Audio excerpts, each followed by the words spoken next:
So now that you have your main site done, you also can change this background header and banner here.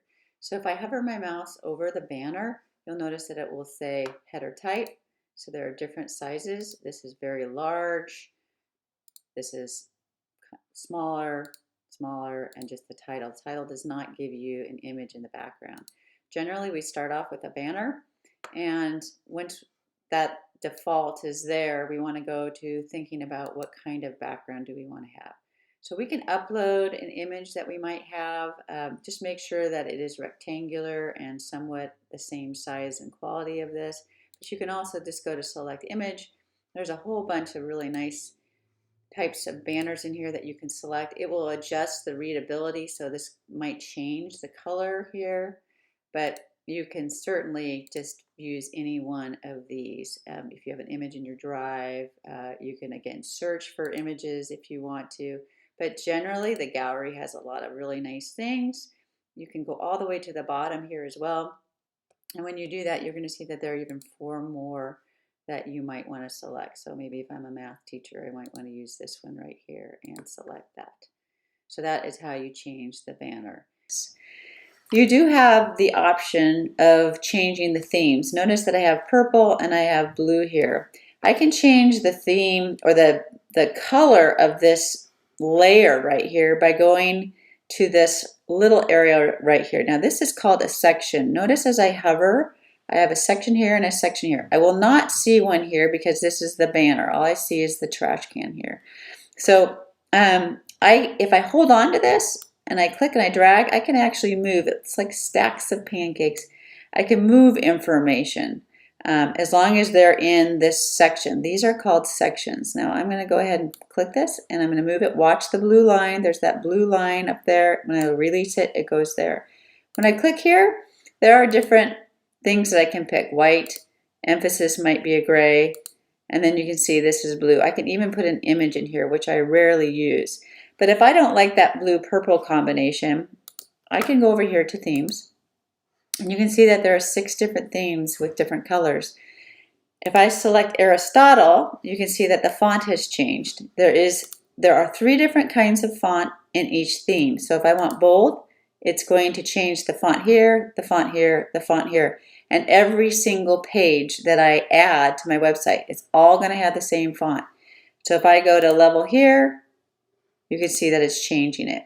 Now some of these color combinations don't look right, and I know that Oregon Trail happens to have purple and kind of a turquoise color. So if I don't see a turquoise color in here, you'll notice that this has a little bucket. And when you click on it, you can actually try to make your turquoise color that works for you, and you can actually move inside here, and so that's kind of more of their color. So if you happen to see underneath your theme, underneath the color palettes here, a bucket, you can actually move the slider and then select the theme color that you like.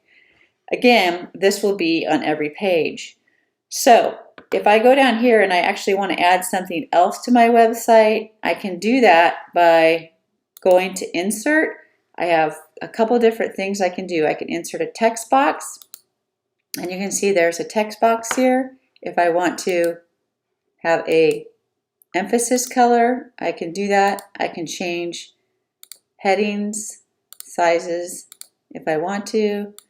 I can do, for parents, and now I have this nice segment with a little bit of a banner here, and I can do the same thing by adding a text box beneath it. I can also just click 3 times, or actually if I click twice, 1, 2, I get the same things that I see appear down here. I also can click on that little resize option there, and so if I want to have 2 columns, I can continue, to type whatever I want to type here, and I can click 3 times here, and I can kind of have a banner here and here. So you can see I can kind of give it that effect of having 2 different columns if I'd like. Now this is kind of messy, so I'm going to delete this. I'm going to delete this. All right.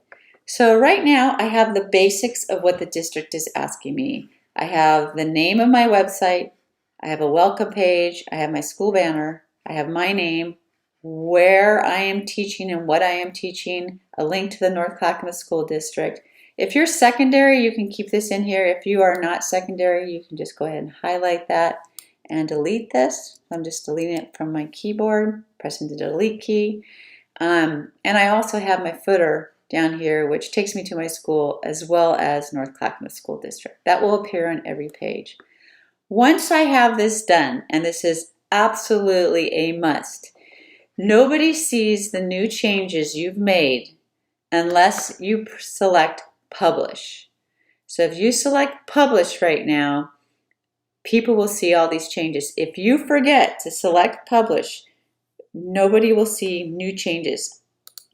If I put an exclamation point at the end of this and I have not select publish, they will just see welcome.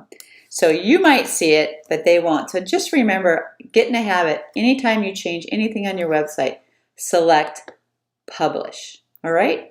You can also preview what your website looks like by going here. So if I click on this, it's showing me what it looks like on a computer. It's going to show you what it looks like on a tablet, like an iPad. And it's going to show you what it looks like on a cell phone. I really like to go to the cell phone because most of our